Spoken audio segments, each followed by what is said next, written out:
माँ, ये कहानी सुनकर आपकी आंखें नम हो जाएंगी।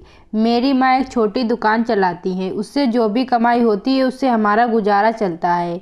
मेरी माँ की एक आंख नहीं होने की वजह से मैं उनसे नफरत करता हूँ, क्योंकि जब भी वो मेरे स्कूल में आती हैं मेरे दोस्त मुझे तेरी माँ की एक ही आंख है कहकर चिढ़ाने लगते हैं।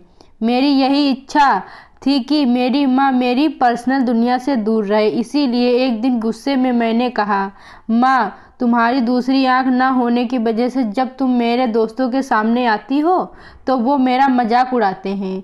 तुम मर क्यों नहीं जाती? उस समय मुझे थोड़ा बुरा महसूस होने लगा था, लेकिन दूसरी ओर मैं खुश भी था, क्योंकि हर समय से जो कहना चाहता था वह मैंने आज कह दिया था। लेकिन यह सब सुनने के बाद मेरी माँ ने मुझे कुछ नहीं कहा, और मुझे भी नहीं लगता कि मैंने उसे कुछ इतना बुरा और दुख देने वाली बात कही हो। मैं इसी गरीबी से और मेरी माँ से दूर कहीं जाना चाहता था। तभी से मैंने बहुत पढ़ाई की। मैंने अपनी माँ को भी छोड़ दिया और पढ़ने के लिए दूसरे शहर आया, और वहाँ के यूनिवर्सिटी में मुझे एडमिशन भी मिल गया। इसके कुछ सालों बाद मैंने वहीं शादी कर ली। मैंने खुद का घर भी खरीद लिया था, फिर मेरे बच्चे भी हो गए थे। अब मैं खुशी से एक सफल इंसान की तरह जी रहा था। मुझे यह ज़िंदगी बहुत पसंद थी। दिन ब दिन यह खुशी बढ़ती ही जा रही थी। लेकिन एक दिन अचानक मेरी माँ को मैंने अपने दरवाजे पर देखा। तब सभी मुझसे पूछने लगे कि यह कौन है, तो मुझे कहना पड़ा कि यह मेरी माँ है। तब मुझे ऐसा लगा जैसे मेरी सारी खुशियाँ आकाश से नीचे गिर गई हों। मेरी माँ की एक की डर से मेरी छोटी बेटी भी भाग गई। तभी मैंने भी मेरी माँ से पूछा, तुम कौन हो? मैं तुम्हें नहीं जानता। मैंने उन्हें डांटते हुए कहा, तुम्हारी हिम्मत कैसे हुई मेरे घर आने की और मेरी बेटी को डराने की? चली जाओ यहाँ से।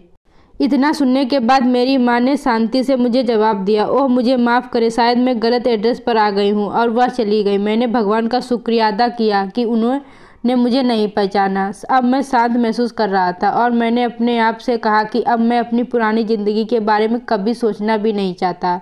कई दिन खुशी से बिताने के बाद एक दिन मेरे पुराने स्कूल का लेटर मेरे घर आया। मैंने अपनी पत्नी से झूठ कहा कि मैं बिजनेस की ट्रिप पर जा रहा हूँ। मेरे पुराने स्कूल चला गया।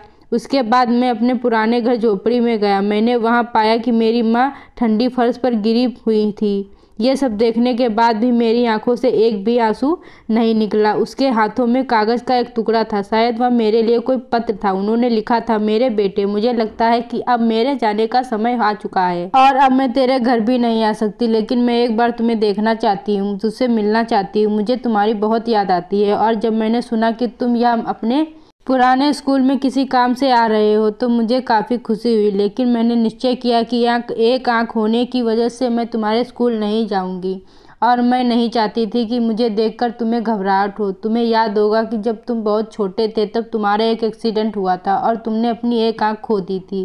एक माँ होने की वजह से मैं तुम्हें एक आंख में बड़ा होता हुआ नहीं देख सकती थी, तो मैंने तुम्हें अपनी एक आंख दे दी, और आज मुझे गर्व है कि मेरा बेटा इस दुनिया को देख सकता है। तुमने जो भी किया उससे मैं कभी दुखी नहीं हुई। जितनी भी बार तुमने गुस्सा किया, मैंने अपने आप से कहा कि शायद तुम इसलिए डांटते हो क्योंकि तुम मुझसे बहुत प्यार करते हो। मुझे आज भी वह समय याद है कि जब तुम छोटे होते थे तब हमेशा मेरे आसपास ही रहते थे। मैं तुम्हें बहुत याद करती हूँ। I love you. मेरे लिए तुम ही मेरी दुनिया हो। ये सब पढ़कर मुझे लगा कि मैंने उस इंसान से नफरत की जो पूरी ज़िंदगी मेरे लिए जी। मुझे अपनी माँ के लिए रोना आ रहा था। अब मुझे अपनी सबसे बड़ी गलती का एहसास हो चुका था। दोस्तों, कभी अपने माता पिता की बेइज्जती ना करें, उनके बलिदानों को कभी ना भूलें। आपको यह कहानी अच्छी लगी हो तो वीडियो को लाइक करना ना भूलें।